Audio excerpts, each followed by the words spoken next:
মাননীয় অধ্যক্ষ মহোদয়, একটি অত্যন্ত গুরুত্বপূর্ণ বিষয়ে আমি সবার মাধ্যমে পশ্চিমবঙ্গের মানুষের কাছে সরকারের পক্ষ থেকে একটি বিবৃতি দিচ্ছি। আপনারা জানেন যে গতকাল দুপুর 12:07 কলকাতা কর্পোরেশনের এলাকাভুক্ত তারাতলাতে একটি নির্মীয়মান বিল্ডিং ভেঙে পড়ে একটি মর্মান্তিক বেদনাদায়ক ঘটনা ঘটেছে। এই ঘটনায় যারা মারা গেছেন, মৃত্যু হয়েছে, তাদের পরিবারের প্রতি সমবেদনা, পরিবারের পাশে থাকার অঙ্গীকার এবং তাদের বিদেহী আত্মার অমরত্ব প্রার্থনা করি। যারা আহত হয়ে কলকাতার এসএসকেএম হসপিটালে চিকিৎসাধীন রয়েছেন, তাদের দ্রুত আরোগ্য প্রার্থনা করে সরকার তাদের পরিবারের পাশে আছে এই অঙ্গীকারও জানাচ্ছে। আমাদের উদ্ধার কার্য যা গতকাল ঘটনা ঘটার 30 মিনিটের মধ্যে শুরু হয়েছিল, প্রথমে কলকাতা পুলিশ, ফায়ার ব্রিগেড এবং স্থানীয় জনগণ হাত লাগায়। সময় যত গেছে তার সাথে সিভিল ডিফেন্স, এনডিআরএফ, আর্মি সবাই মিলে একযোগে উদ্ধার কার্যে হাত লাগায়। সেই উদ্ধার কার্য এখনো চলছে, সমাপ্ত হয়নি। সরকারের পক্ষ থেকে প্রথমে এলাকায় পৌঁছান মাননীয় স্বাধীন ভারপ্রাপ্ত রাষ্ট্রমন্ত্রী ডাক্তার ইন্দ্রনীল খান এবং ইউডিএমএ মিনিস্টার অগ্নিমিত্রা পাল মহোদয়া। পরে পরে ফায়ার দপ্তরের মাননীয় রাষ্ট্রমন্ত্রী কৌশিক চৌধুরী এবং স্বাস্থ্যমন্ত্রী ডক্টর শারদ মুখার্জি এবং স্বাস্থ্য প্রতিমন্ত্রী সুমনা সরকার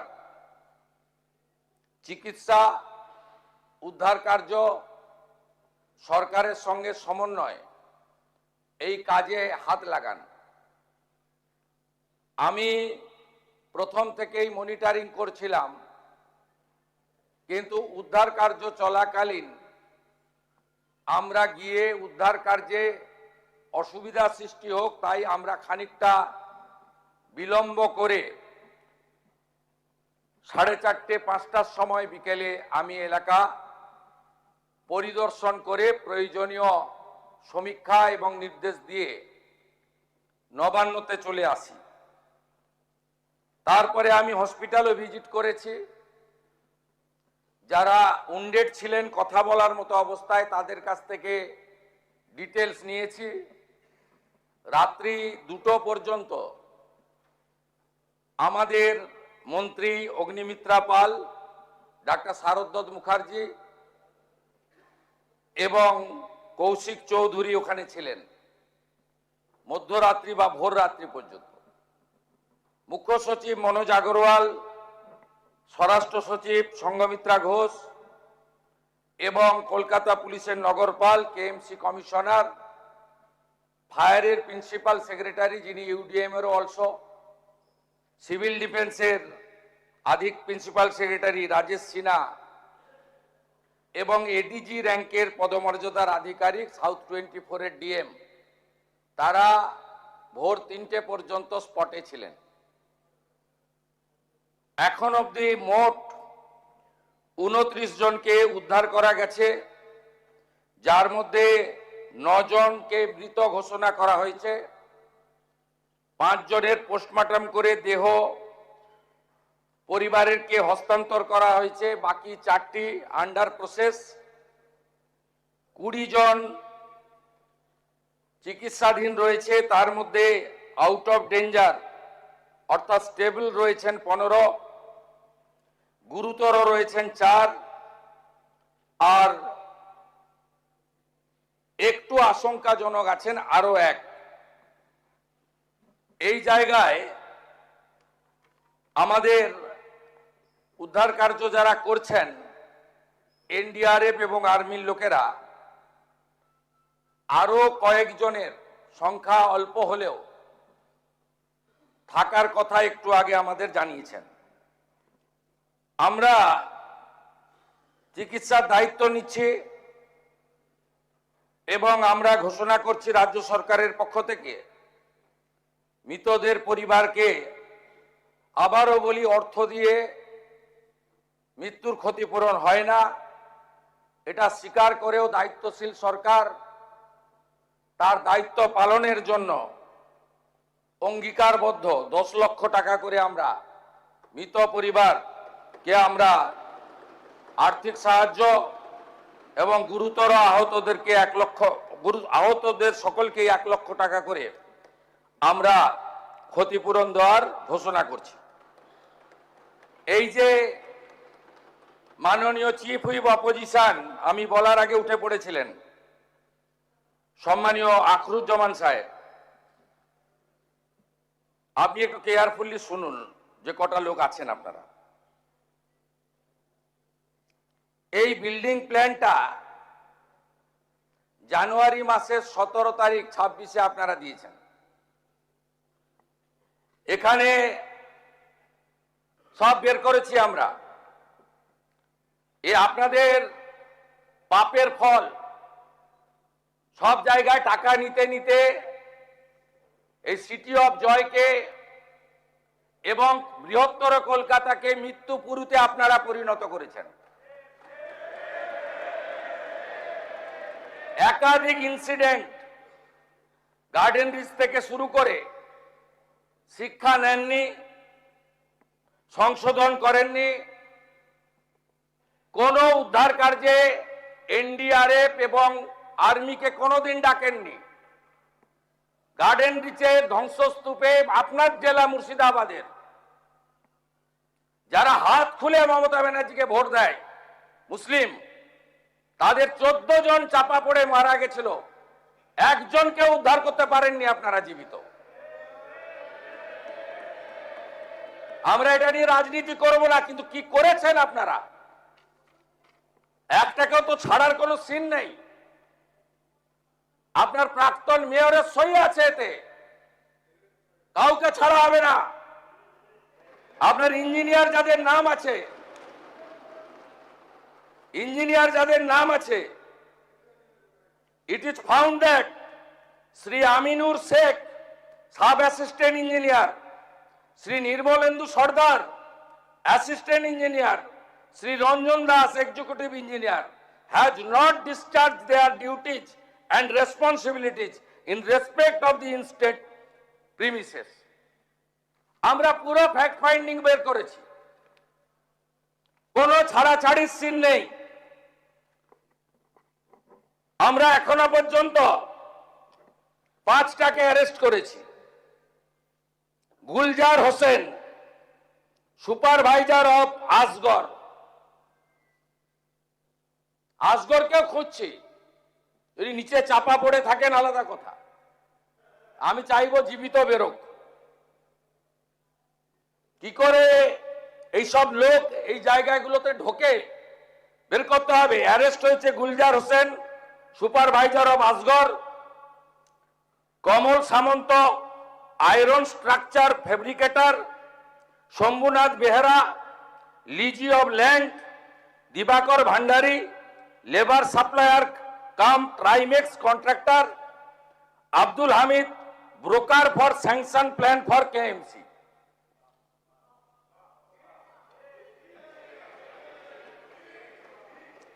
আপনার কেএমসিতে কি হয়েছে আমরা জানি না, আপনার কালীকে তুললে সব বেরিয়ে যাবে।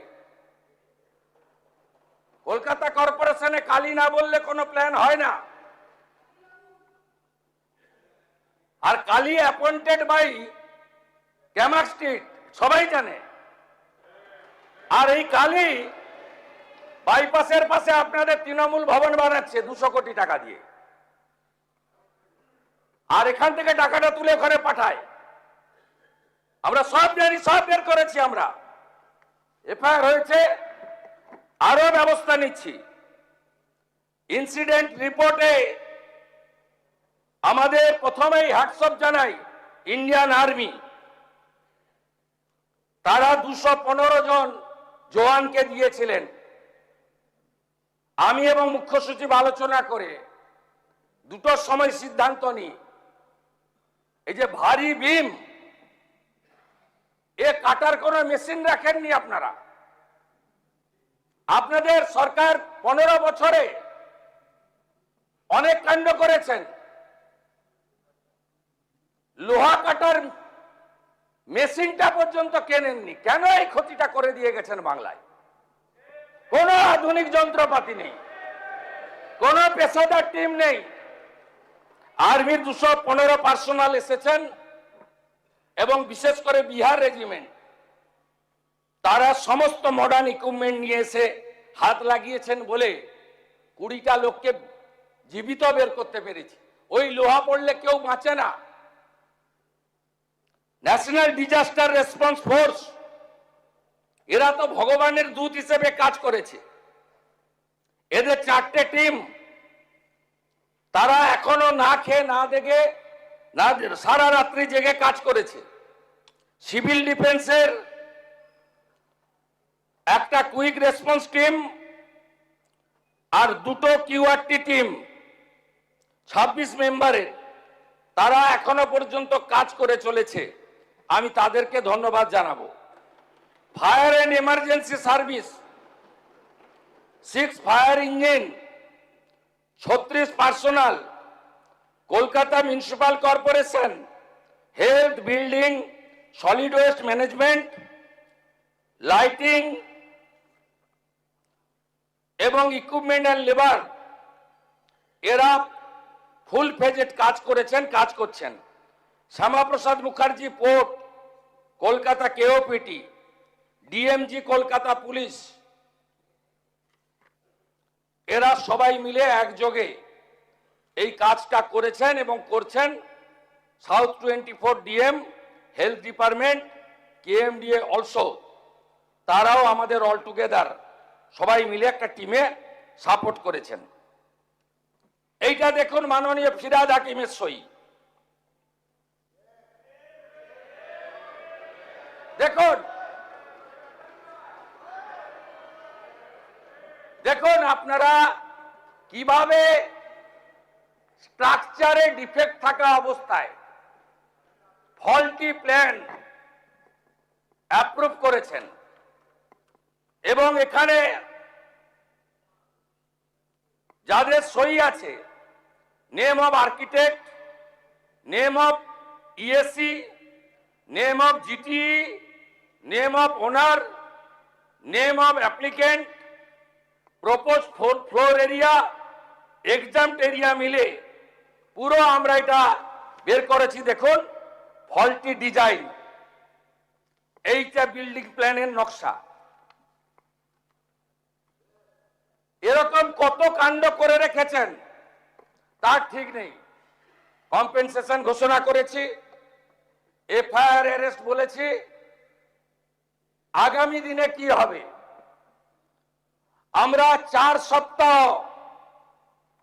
Kolkata municipal corporation, Rajarhat new town,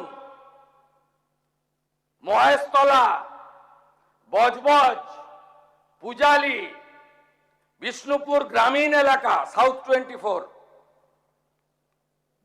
Sonarpur, Baruipur পুরো এলাকায় সমস্ত নির্মীয়মান কাজ, জরুরি পরিষেবা ছাড়া আমরা বন্ধ রাখলাম। সমস্ত স্যাংশন প্ল্যান অডিট হবে,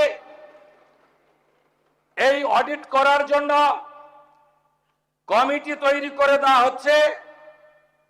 কমিটি হেড করবেন Rajesh Pandey IAS, additional chief secretary. কমিটিতে মেম্বার থাকবেন Shri Khalil Ahmed IAS, additional chief secretary, Rajesh Kumar Sinha, principal secretary disaster management, Ajay Nanda নগরপাল, স্মিতা পান্ডে কমিশনার কাম প্রশাসক Kolkata corporation, Rachna Bhagat secretary labour department, engineer in chief PWD, DG building KMC, DG fire and emergency services one representative, representative from RITES, representative from IRCON আর Kharagpur IIT. আমাদের Kharagpur IIT থেকে professor Damodar মাইতিকে head civil engineer IIT Kharagpur, তাকে nominated করেছেন director Kharagpur IIT. এবং RITES আমাদের consent দিয়েছেন, তারা যত বিল্ডিং প্ল্যান এই দুর্নীতিগ্রস্ত তৃণমূল কংগ্রেস অর্থের বিনিময়ে, কাটমানির বিনিময়ে, ব্রোকারদের দিয়ে এই কলকাতাকে মৃত্যুপুরীতে পরিণত করা তৃণমূল কংগ্রেস, তার সমস্ত বিল্ডিং প্ল্যান এবং আন্ডার কনস্ট্রাকশন আমরা অডিট করাবো। যতক্ষণ না অডিট সার্টিফিকেট হচ্ছে কোন বিল্ডিং এ আমরা হাত দিতে দেব না। তারপরে তো প্রপার্টি অ্যাটাচমেন্ট করে আদায় করব, শুধু জেল খাটানো নয়। অপেক্ষা করুন, আপনারা নিশ্চিন্ত থাকুন, একদম জিরো টলারেন্স, 1 ইঞ্চিও টলারেন্স আমরা করব না।